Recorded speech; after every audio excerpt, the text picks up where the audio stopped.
Welcome to yet another game of some bronze bot lane education. There's a bit more to go over, but I've covered most of the fundamentals at this point. Forgiveness is hard, but so very worth it. If I say champion's bad or whatever, you should just ignore that because it's always changing. Probably bad one patch, then they might be overpowered the next, so don't pay too much attention to that kind of thing. It's the same with items and runes and stuff, like they're always changing what's best and what's worst, and you know, if you're in bronze you should already have figured out how to build a rune page that's a complete garbage.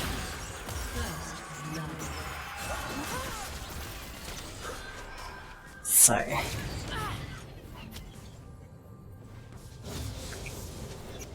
you probably don't need me telling you what to put. I just what I think's best is, you know, websites that'll show you what pros are building and all that nonsense. Also, when it comes to picking a ban, I would say that generally don't want to ban something that you think is going to be in your lane, unless, like, you know, you really can't play into it, though you should probably learn to, because you generally want to be banning for later in the game.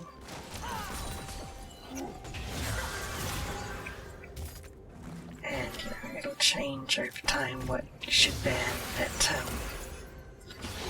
you can just look on those stats websites that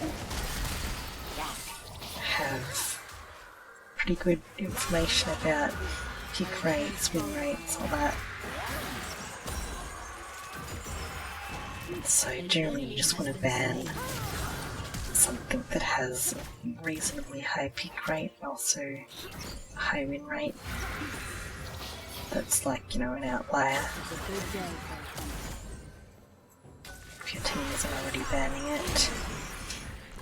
We can move down to flash.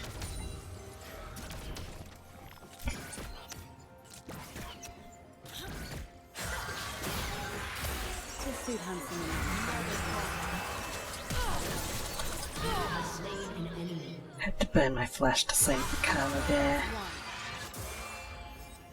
which wasn't ideal, but we got the kill, so it's okay. And Wave's in a decent spot to back. Oh, actually it's not, we wanted to push it slightly further than that, but still hopefully she'll lose a bunch of XP and farm.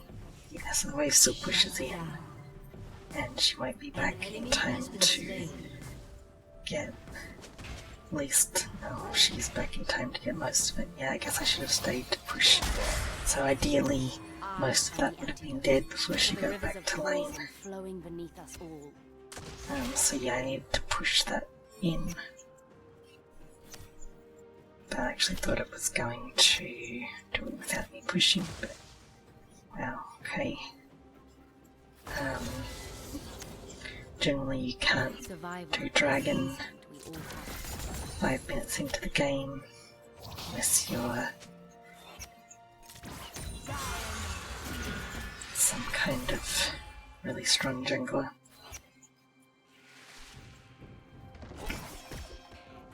Oops, I need to order her. But yeah, just like probably look at banning a jungler or whatever's super strong. Okay, so I did manage to solo the dragons, so I need to get an auto in. She's probably pretty low though, so I don't think she'll gank. Given she just did the dragon on her own. will make a difference here. So, what else? Usually you want to be making sure you've got vision up by We'll be ready. about when you hit level 3 is usually the most common time for the jungler to come. They started bot side.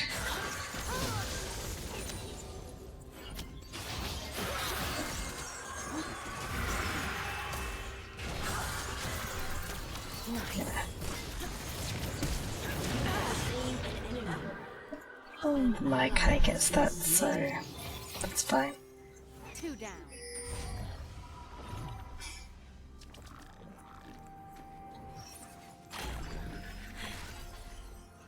Right. We're gonna chase her. An enemy has been slain. Hold our ground. Should have, Attack them in mass. well, failed terribly, but whatever.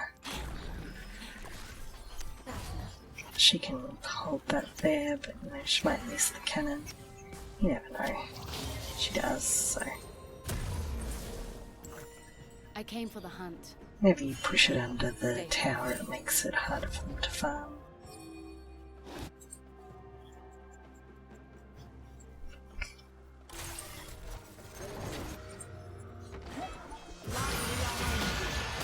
I guess the other thing that I really need to say and emphasize is that An enemy has been while the slain. role used to be called AD carry, it's really not a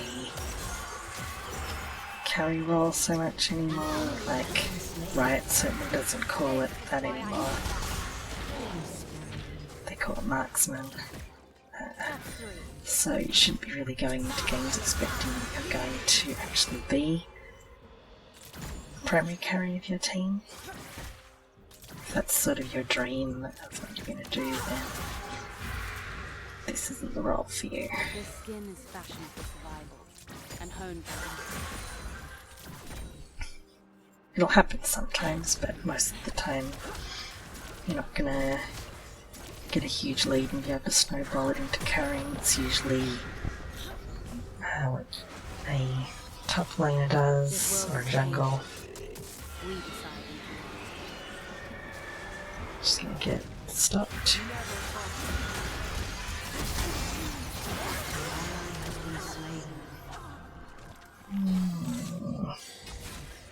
I can't get away. Yes, I can. Survival means never stop. The void knows that too.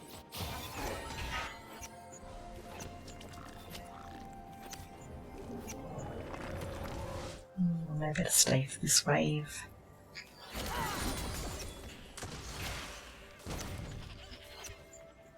Stay alert. Stay aggressive. I mean, it may change in the future that Killing spree. you'll be able to play as a actual carry in the future, but right now, just the way the game is, This skin lives on me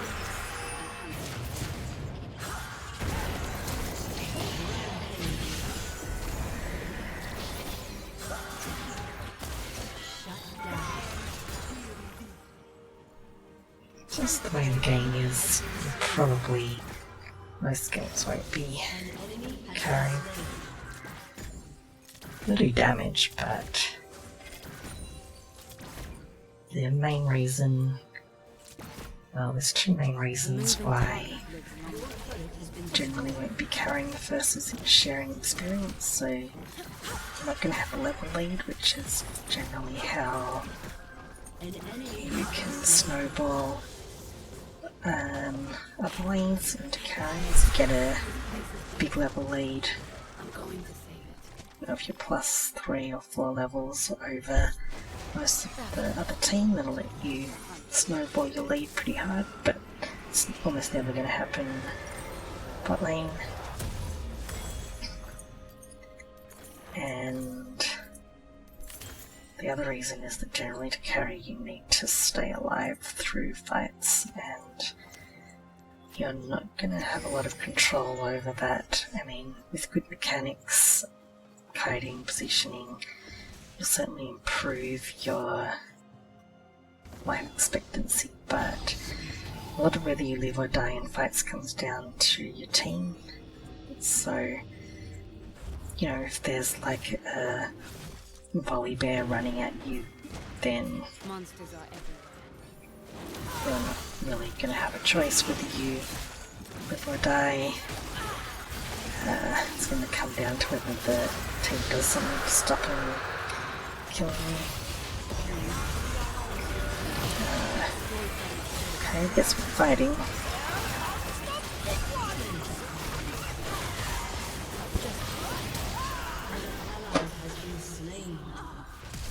Need to not be in that Heimerdinger ultimate, so had to let Karma die there.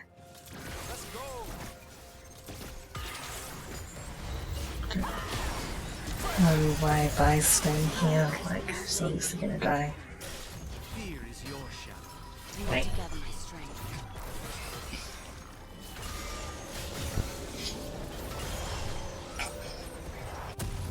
So like even though I am pretty far ahead in this game, like, you know, if Vi ults me, then I don't really have much say over what happens after that, whereas if you're Monsters are coming.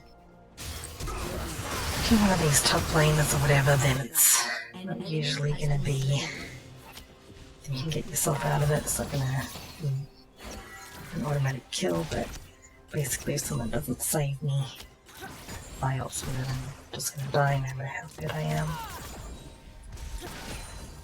Unless I can get really, really far ahead, but like, it's just not likely to happen with XP sharing.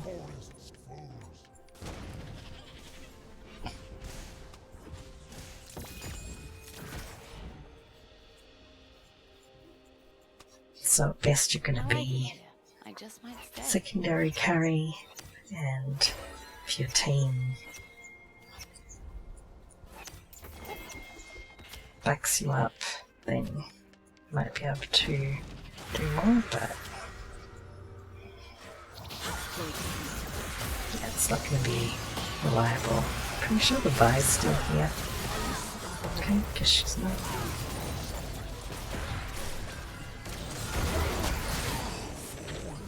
An enemy has been slain. Nah, it's got plenty of health. I'll push this wave out.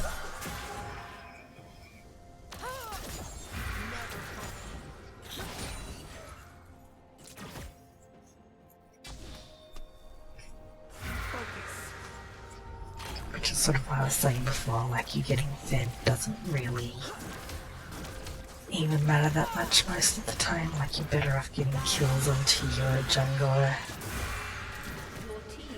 if you can. It'll give you a more reliable win condition.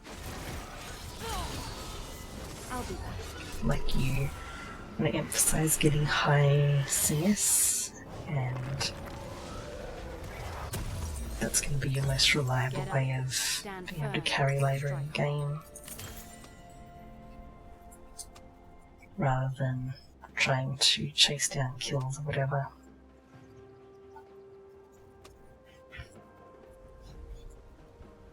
Now, I've had a pretty good run though these few games. I've only had the one loss on Jinx Save them from themselves. so far.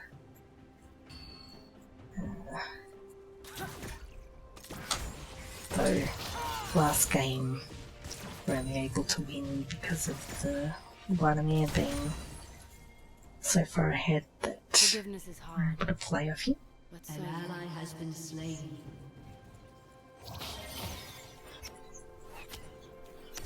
Killing spree. An ally has So been even though I'm slain. super far ahead, I can't risk fighting these two on my own. feed the beast. I'll just get jumped on by the Maokai.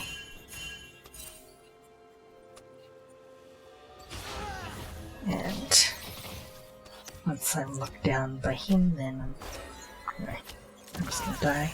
I don't have Has destroyed a turret. much counterplay to 2v1. you're only one level up. If I was 3 levels up, then sure. So we wait for one of them to go back, fling that.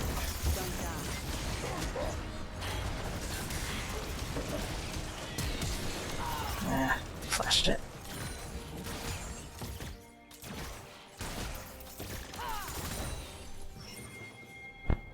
Fortunately, wasted my flash. I flashed slightly too late. Gonna chase the kill.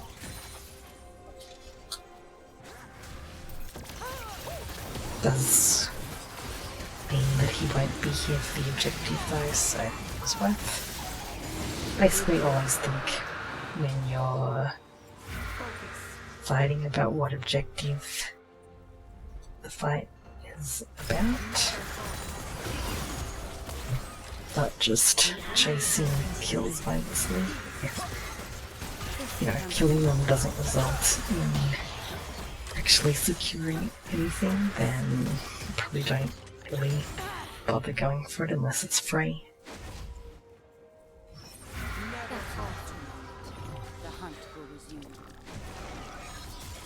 And in the case of that Maokai fight, making him not paired up with Ashe anymore and being at base when the dragon is up means the Ashe was, couldn't really do anything because she's on her own. That's basically a one fight, right? Like,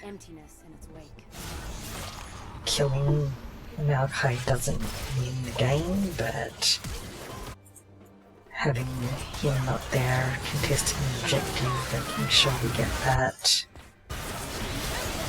brings us a step closer to win. I don't need to steal that.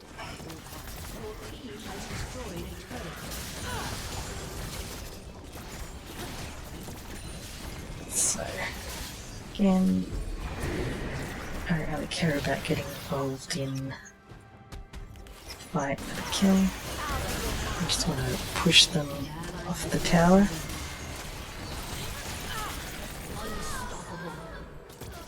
Like, we kill her, but it doesn't really matter, so, I would never do what that Kane's doing there. The Maokai's already gone, the tower's free. We just take that, and I don't know, I kind of want to push this tower. Because the Maokai's too low to defend it.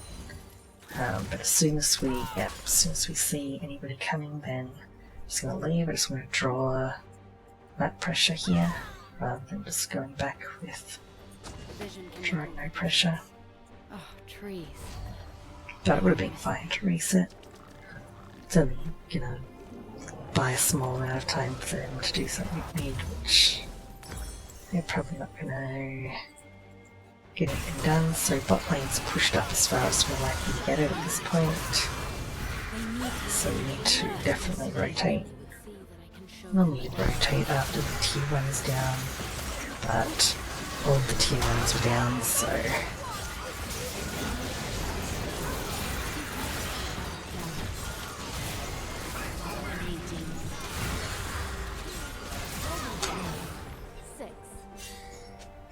to avoid the wind wall. So yes, obviously I can't win this one because his top lane, he has 2 levels on me or something. And he only has 1, so he's pretty fed. Even though he's died 7 times, he's still gonna be a matchup that I probably can't beat him 1-on-1 unless he really sucks. Just, Wind is gonna win the fight if he knows how to play around it. So, that's the other thing with marksman champions and why you generally won't be the carry, is that there's just a lot of things that you can't actually fight. They just simply beat you if they're vaguely good at their champion. I can make a difference. Like, you only beat them if you have a level advantage. She always do it. But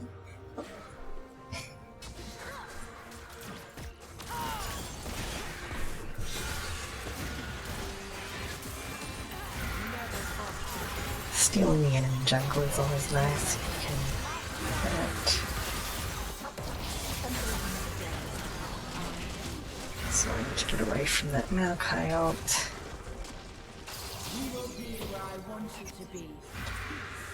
There's nothing there, so you know, if we take this fight, we don't get anything even if we win. We want to always be thinking about whether the fight results in anything if we win it, and what we're gonna lose if we lose it. If we lose that fight, they get free dragon.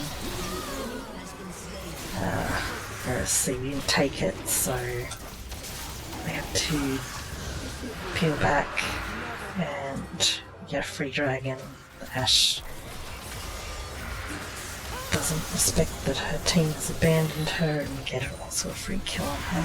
But you know, again, the kill doesn't matter.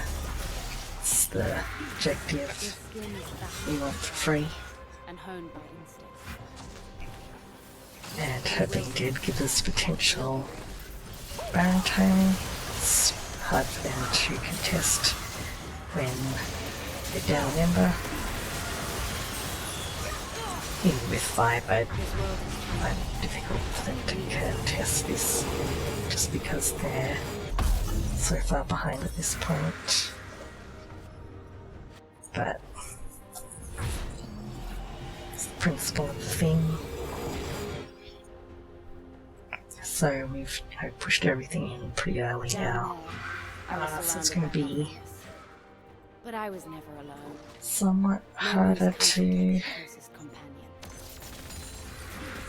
get another tower without somebody drawing pressure somewhere. But I do have the meter open. So I think there's still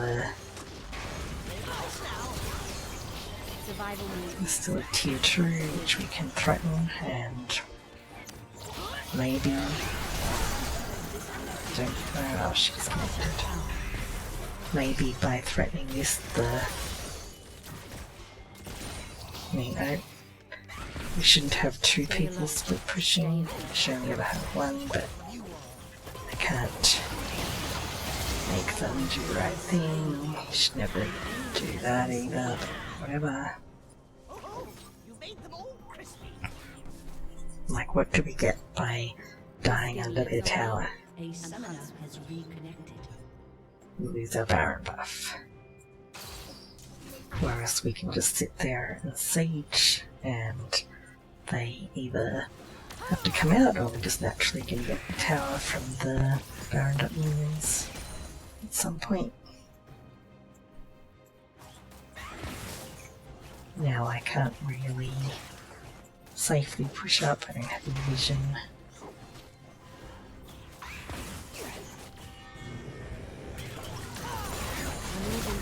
I'm just going to try and quickly kill the tower.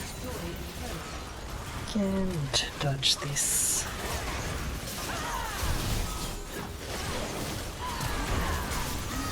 It's a bit risky, but looks like a good fight to me. But like a 4-player knockup, so again, we need the Kane's the carry. I'm just moving in and capitalizing on the opening he gave me.